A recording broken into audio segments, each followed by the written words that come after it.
What's going on, guys? So in front of me I have the latest model Intex Seahawk 2 portable and inflatable boat. So I previously owned a Excursion 5 and that held up over to 5 or 6 people, and I love that boat. But I also wanted something that will only carry myself when I want to go alone, or just me and another person. So that is why I decided to get this 2-person inflatable boat, and it is super affordable, and I think I got it for a really good deal. It might have been on sale when I got it.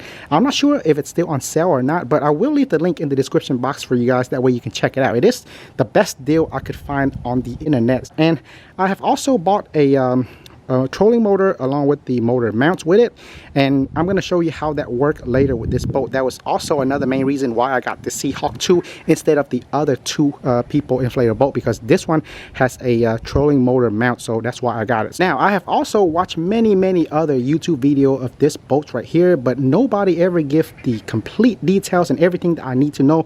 So in this video I'm going to do my best to do the most extensive. I'm going to cover everything from top to bottom, that way you know exactly how this works and what you are going to be getting for this super affordable boat right here. Alright, so here's the box that comes shipped and delivered to us. It comes in at about 20 pounds, and just so you know the exact dimension, that way you can store it in your closet, garage, or in your trunk. I'm pretty sure it'll fit in any car. So dimension wise, from top to bottom it is 16 inches, and from left to right it is 22 inches, and from front to back its thickness is 7 inches. So let's go ahead and dig right inside and check out what's all in there. Alright, so here's everything that was inside of the box. First of all, we have the Intex Seahawk 2 inflatable boat. Next we have the hand air pump. Simply connect one in right here, and then this other end is going to be going inside the inflatable boat to pump it up.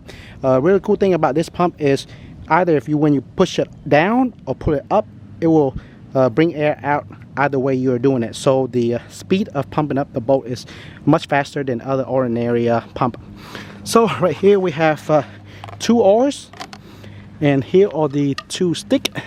You're gonna have to combine each stick like that to actually complete your entire oar, and I'll show you how to assemble all of this in just a second.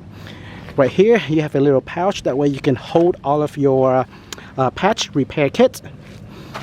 Right here you have 2 fishing rod holder.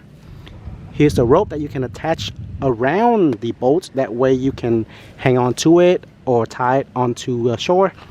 And lastly, we have your user manual. You probably don't need to read this if you're watching this video. In here, some of the most important thing you need is this little piece of strip right here. This will tell you when the boat is enough, inflated enough. And it also comes with 4 repair patches, so that's really nice of them. So you can actually put all of this in your repair pouch right here and leave it on the boat if you want, or just leave it somewhere safe. That way you can repair your boat if it ever happened to get punctured. So let's go ahead and set everything up. Alright, so here's the Seahawk 2 completely unfolded. So its length, it is 7 foot and 9 inches long and 3 foot 9 inches wide, and it has a maximum capacity weight of 520 pounds. So that should be more than enough weight to hold 2 and I believe 3 people at the same time, if you can fit 3 or 4 people on there. So it also have 3 different compartments, the air chambers. So I'm going to go ahead and pump the first chamber up using the handheld pump that comes with the boat itself. I just want to see how fast it's going to take to pump it up with this.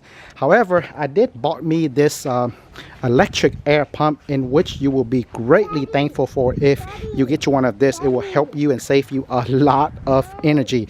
But anyway, just out of curiosity, I'm going to be using the hand pump to pump up the biggest and first chamber. So here goes.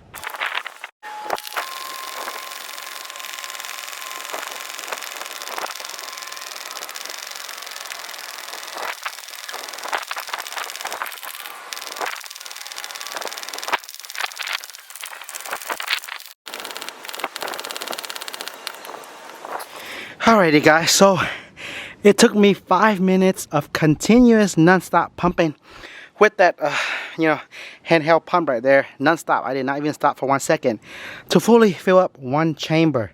and I'm pretty tired. So the next 2 chambers, guys, I'm gonna be using this electric pump right here. You absolutely want to get you one of this. I'm so thankful I got this because it's pretty darn tiring. So I'm gonna pump the other 2 chamber up with this air pump right here. So let's go ahead and do it. All right, so here's the boat entirely inflated. Now I'm gonna say it one more time. You definitely want to have that electric air pump right there. You can inflate and deflate this thing multiple times and still have some battery left. Best thing is, plug it in, press the power button, and then you just sit there and wait until it's inflated. That's the nicest thing. No energy wasted. So the 3 air chamber, this is the first air chamber right here. What I really like about this is, so let's say if you want to inflate this, right, all you have to do is twist this counterclockwise like that, and then you will insert this in there.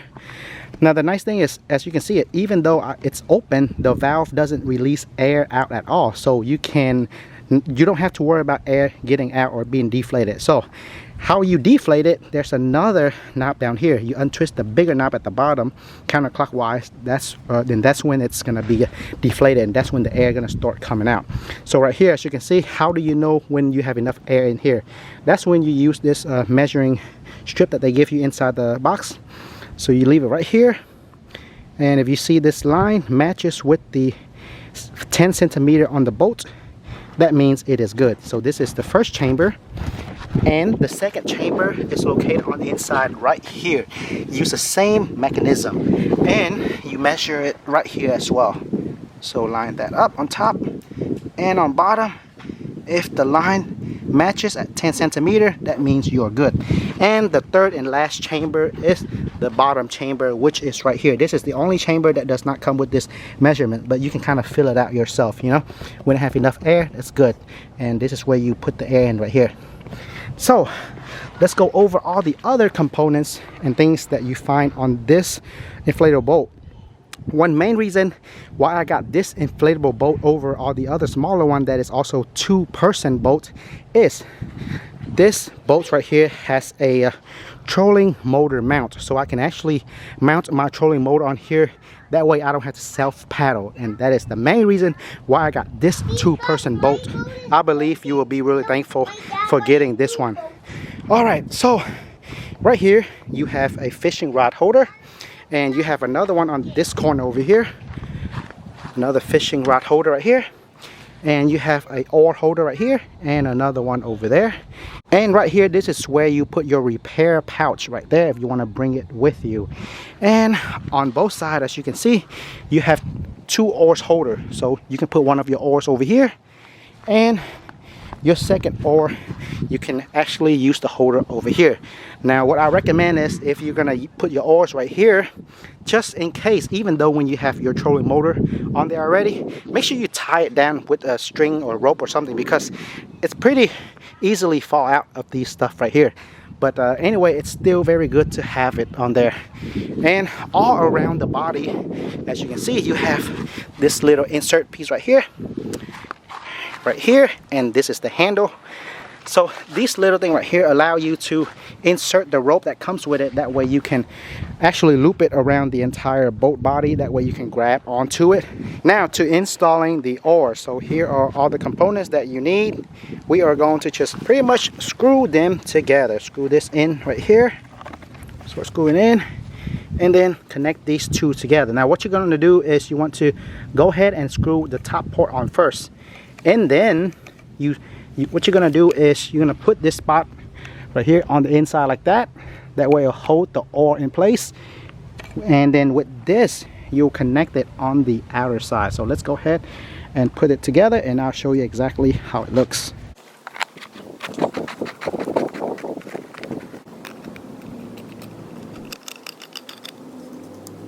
All right, so once you have this formation, what you're gonna do is go ahead and stick this bottom part onto this hole, and then we are going to connect this port onto here.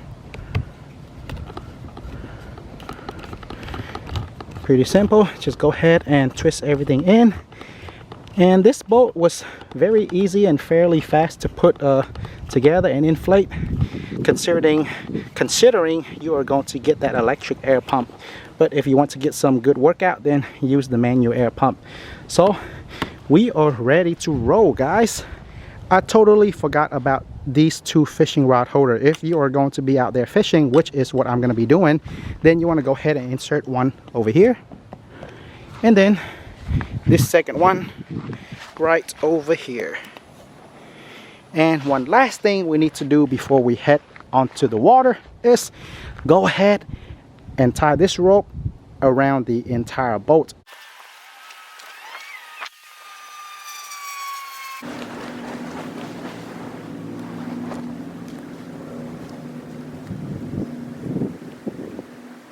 Alrighty guys, so here I am on the water. As you can see with me sitting here, I'm 5'7", weighing about 160 pounds. So with my foot entirely stretched out like this, it may not fit the second or third person too comfortably right there.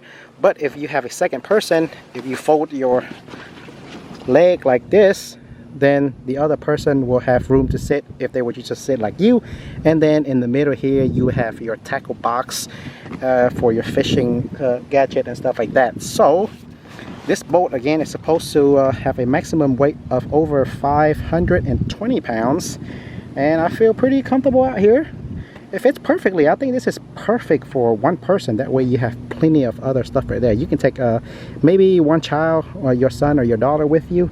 And here is a quick look at the oars, guys. One thing I don't like about this oars right here is you see how it kind of curved it, so I can't really use it to paddle both directions, but it suffices for the price that I paid for it. I'm not going to complain at all whatsoever. I got it for a really good deal, so I'm not going to complain again. So the paddle, of course, doesn't when you paddle it with this oar, it doesn't go too fast. I would say maybe half a mile per hour or maybe a mile per hour at most. But I would definitely prefer to use my trolling motor. So what I'm going to do now is actually go back on shore and then attach my motor mount and then put my trolling motor on there, and then we're going to take this thing back out. Oh, one thing about the bottom here, a lot of people on YouTube, other people actually make a board, a hard board for the bottom. But again, my personal opinion, I don't like the board. That is because the main reason I got this is for portability. That way I can take it with me wherever I go, fold it up whenever, and then throw it right in the trunk and bring it with me anywhere that I want to go. So let's go ahead and go up there and put on the motor.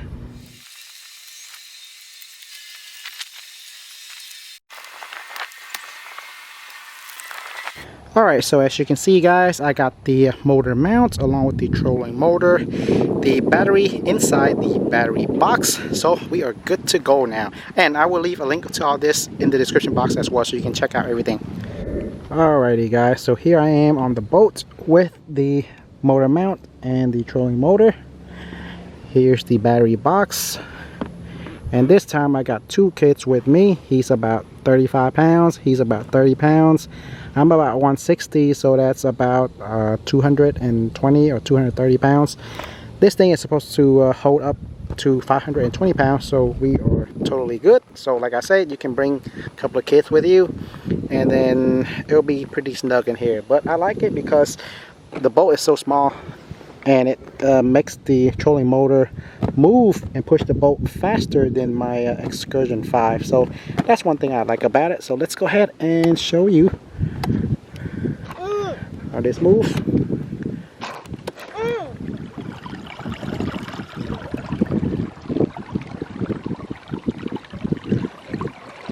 This battery box right here, you actually don't need it, but I got it because I like the quick snap on it, and it also tells me how much battery I have left inside of my battery. That way I don't have to be stranded on the water when the battery goes low, and it lasts for a really long time. Like one full charge I think lasts for probably the whole day. And this trolling motor right here is a Minn Kota C3. It has 5 speed forward and 3 speed reverse, and it will work with all Intex motor mounts, including the Intex Excursion 4 and the Excursion 5, and this Seahawk 2, 3, 4, and 5. So moving along very good. Right there. Mommy. One thing about the motor and this boat right here, so it sits a little low. So when I'm sitting on this corner right here, as you can see it with the motor and the mount, it kind of tilt downwards a little bit, but that's absolutely okay. Everything still works perfectly fine. Just something I want to let you guys know. Everything still works perfectly. It sits lower than the Intex Excursion 5. So this boat is definitely worth the price that I paid for it. Really, really fun. I'm going to be taking this out whenever I'm just by myself or with the 2 kids right here. But whenever, if I'm bringing the entire family, my wife up there with another kid, if I bring more than 4 or 5 people, then I would gonna take the Intex Excursion 5 out, because that one is super spacious and I can actually lay down on that one. The entire family can lay on that one. But overall, definitely this one, the Seahawk 2, definitely worth what I paid for it, and nothing to complain about it much.